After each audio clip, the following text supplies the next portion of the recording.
There's actually a real big desire, not just to bring it back, but a lot of people just didn't want to see it go away. And so there was a little bit of work in the background to see if there was any way to salvage it in any respect. But it was such a big event for the town.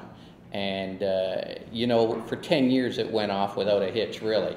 But I think what came out in the end, and it's such a big event, was that, you know, if we can't do it the way it's meant to be, and it was pretty much agreed that it couldn't without all those people, that we would just give it a break for a year and bring it back when we could do it the way we like to do it.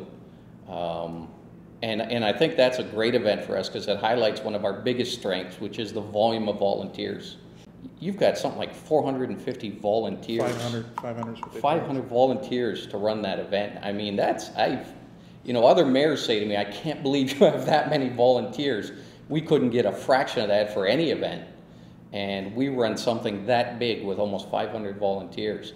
There's a lot of passion for that event, and I think it'll come back. But right now, we do seem to be the municipality everybody's watching to see what comes out of that. It's a bigger issue than what it was, I think, in that all municipalities are going to be concerned about what it means to volunteer for an event, and more importantly, what it means to run an event as a volunteer.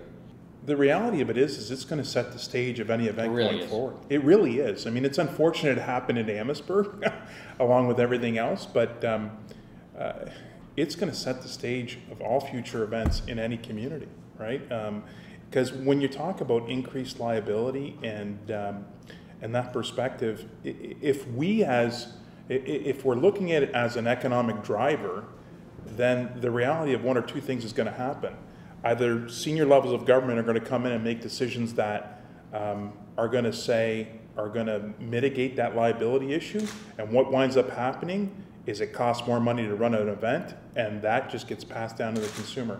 So if that's the role that senior levels of government want to take, then we got to ask ourselves, you know, if we're willing to pay. And it's all about that willingness to pay, right? Because now, if the event goes up and the price of the ticket goes up, are people still willing to do that or not? I don't know. The Shores of Erie Wine Festival had a tremendous amount of success.